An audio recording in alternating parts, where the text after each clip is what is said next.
Sobat Era sekalian, ada pernyataan bahwa ada yang sudah mulai mengancam Prabowo Subianto. Itu dinyatakan sendiri oleh Hasyim Joyo Hadikusumo, adik Prabowo Subianto ya.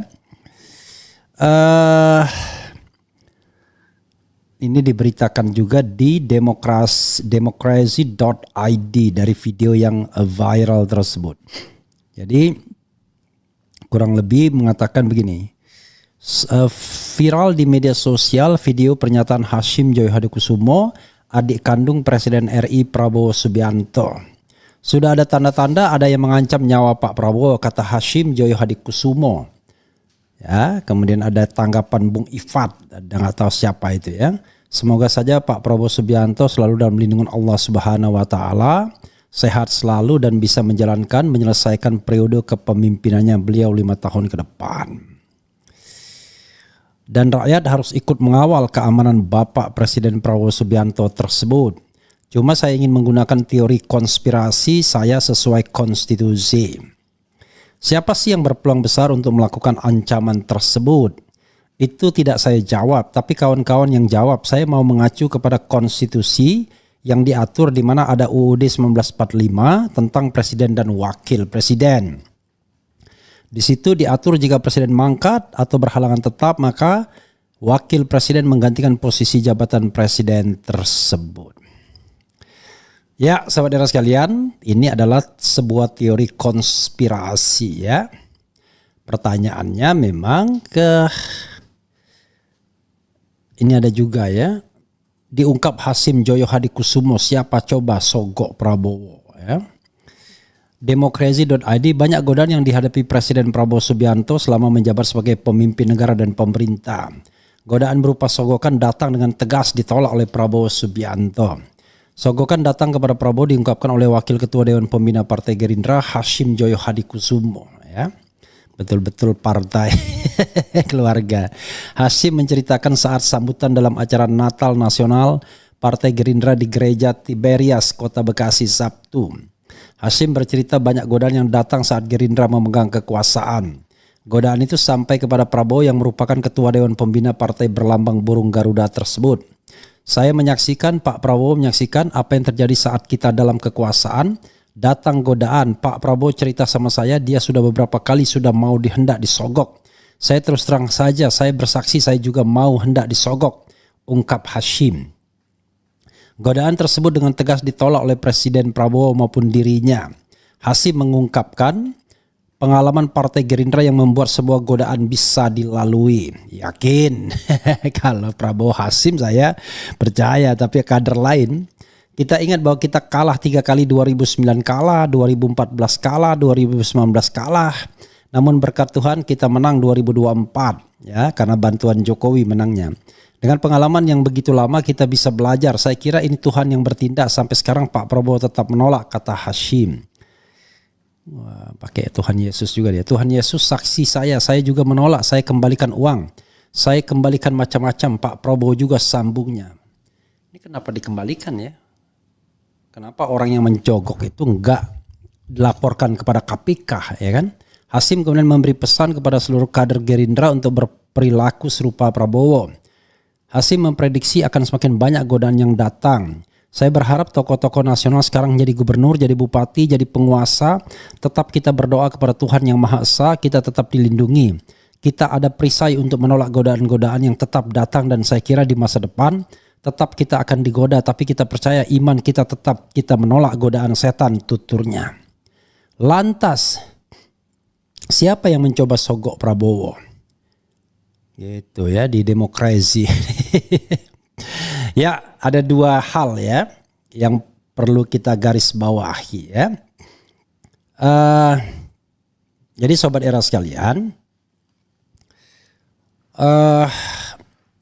begini ya, ada yang mau mengancam nyawa PS, siapa? Yang kedua, ada yang nyogok, siapa? Nah, saya bicara tentang penegakan hukum saja. Ini yang barangkali seorang Hasyim tidak sadar. Kalau memang ada orang yang mau mengancam nyawa Prabowo, ya itu sudah tindak pidana, bro. Itu sudah sudah tindak pidana. Kalau misalnya baru wangsit, tanda-tanda, baru opini, ya nggak apa-apa ya. Tapi kalau sudah tahu orangnya, ya itu tidak pidana, tangkap. Karena dia kan presiden, ya kan? Bahwa orang itu berkonspirasi untuk menghilangkan nyawa presiden. Wah, itu makar itu. Itu hukumannya berat, bro. Ya, begitu. Yang kedua, kalau ada orang yang menyogok, ya jangan hanya uangnya dikembalikan. Pertanyaannya, kenapa uangnya sempat mampir? Itu satu. Kedua adalah, ya dulu ada cerita juga Sekjen MK yang kemudian terima suap dari Nazarudin, kemudian dikembalikan uangnya. Kenapa sempat mampir? Kenapa kemudian dikembalikan kepada yang bersangkutan, bukan dikembalikan kepada KPK dan suruh tangkap orang itu yang nyogok itu? Nah, saya pasti Hasim nggak sadar ngomong begini. Jadi bisa jadi orang itu adalah konglomerat, ya kan, oligarki. Ya, kalau mungkin pernah juga punya hubungan bisnis dan lain sebagainya. Jadi jangan hanya penolakannya saja. Kalau kita mau tegas memberantas korupsi, ya, kalau ada suap atau sogok seperti itu, tidak hanya uangnya dikembalikan, kembalikannya jangan kepada yang bersangkutan, kembalikan kepada KPK. Nih, KPK saya coba disuap, disogok, kan lumayan tuh uangnya bisa untuk negara tuh. Dan yang kedua adalah orangnya ditangkap. Harusnya kan begitu sobat era sekalian ya. Demikian juga yang tadi mengancam. Tapi kalau yang mengancam tadi barangkali halus.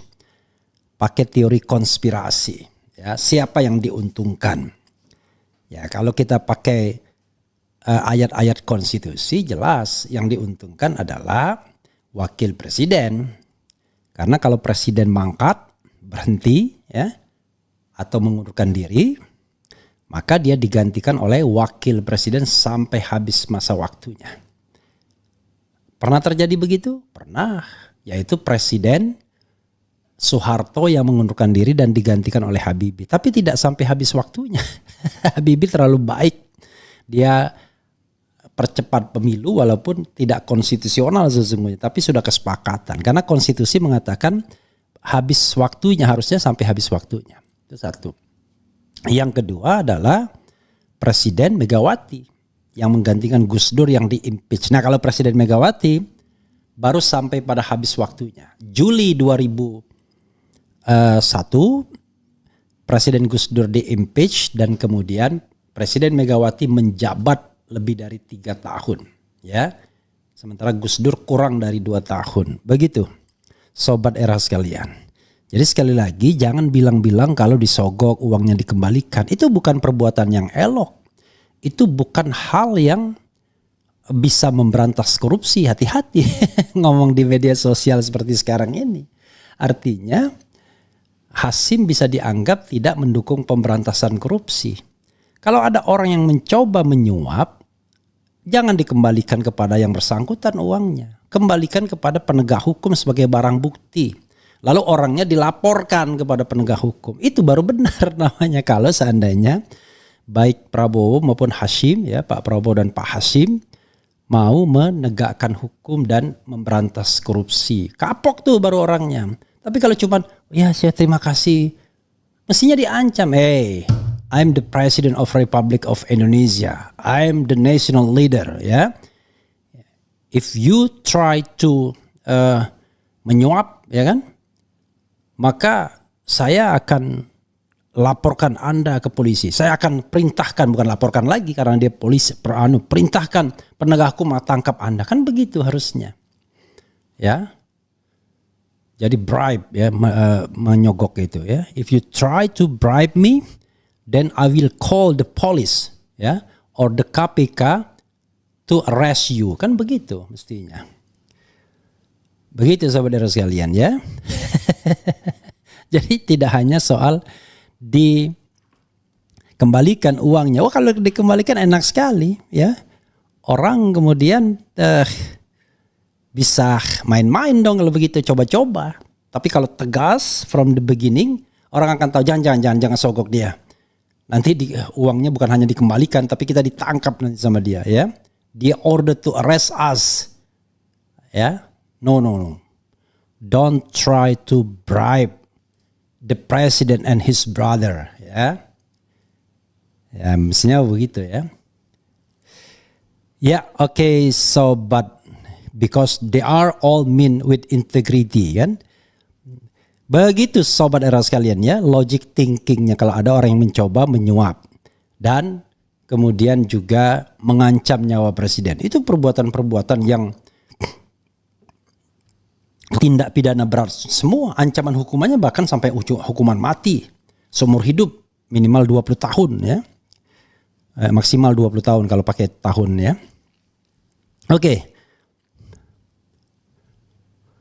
Oke, coba kita bacakan komentar sobat RH sekalian.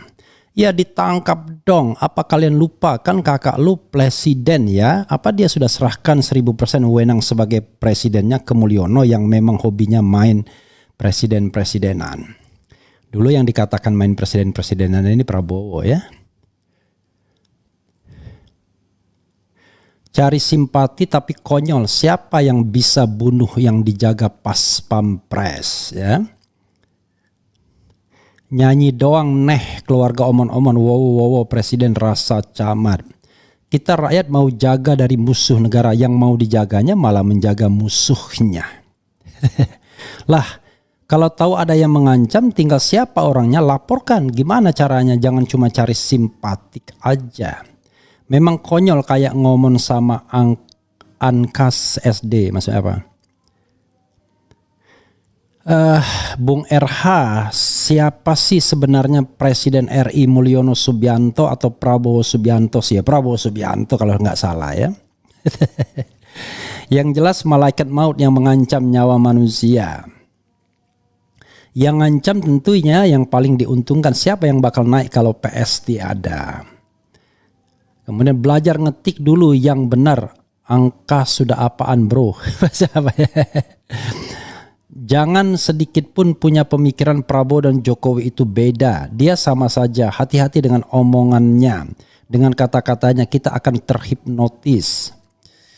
Bang, penyelenggara pemerintahan model begini kira-kira bisa bertahan berapa tahun lagi? Aku kira Valentino Rossi nggak taunya Doraemon. Aku kira Pak Bowo mau berantas korupsi. Nggak taunya omon-omon. Luar biasa. Aku kira Valentino Rossi nggak taunya Doraemon. Aku kira mau berantas korupsi. Nggak taunya omon-omon. Luar biasa.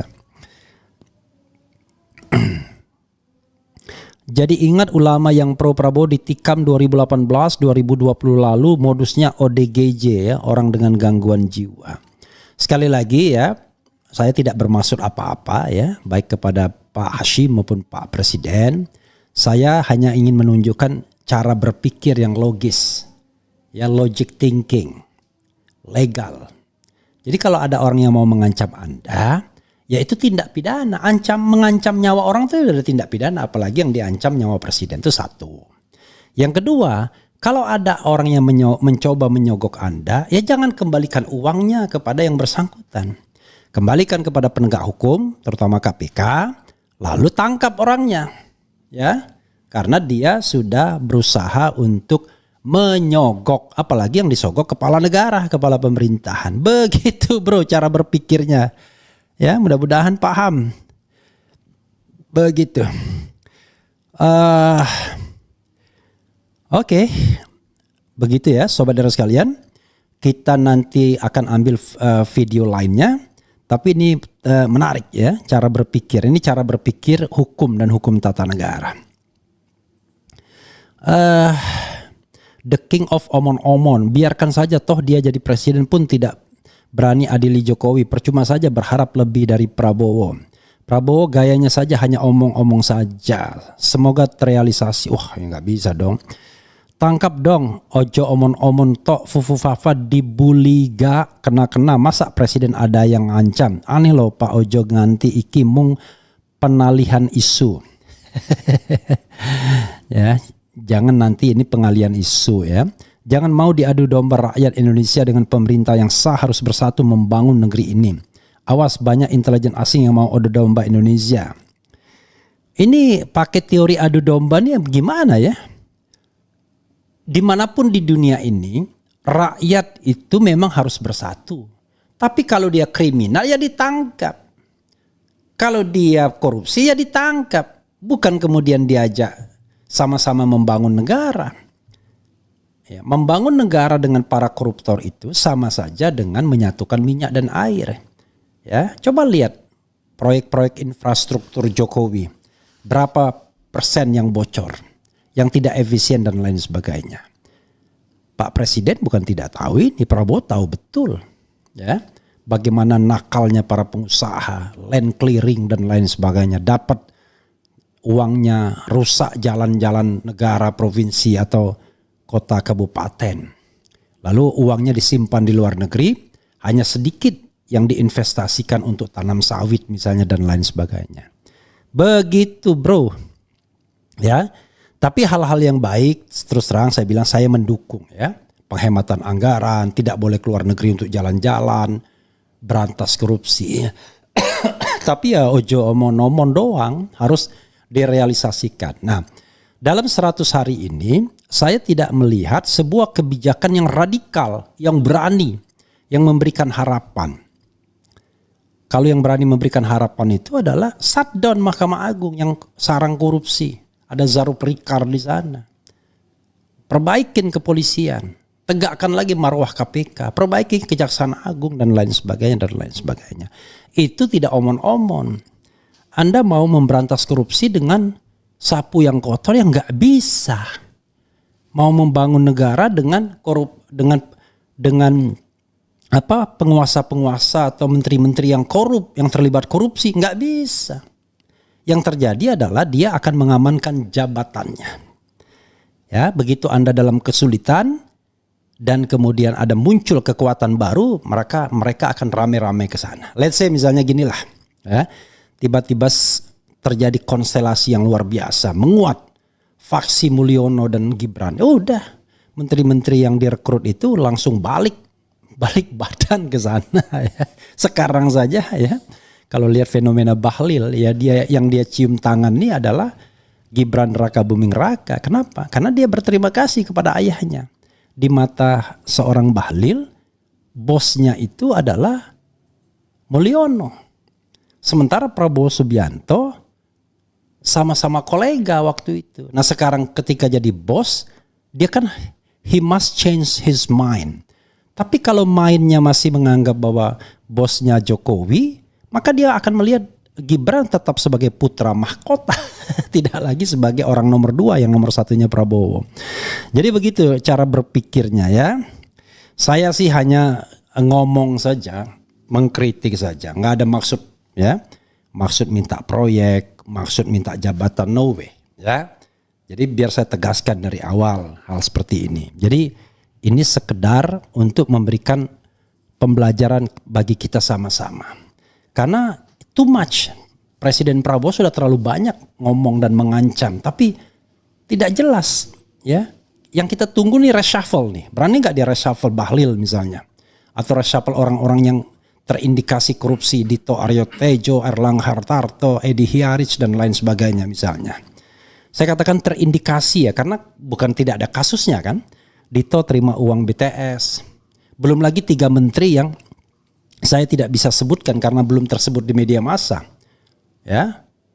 Ada menteri itu, ada menteri itu, ada menteri itu yang juga terima dana BTS misalnya. Belum lagi yang lain-lainnya. Nah, kalau kita mau betul-betul memperbaiki negara ini, ya harus tegas memisahkan antara minyak dan air.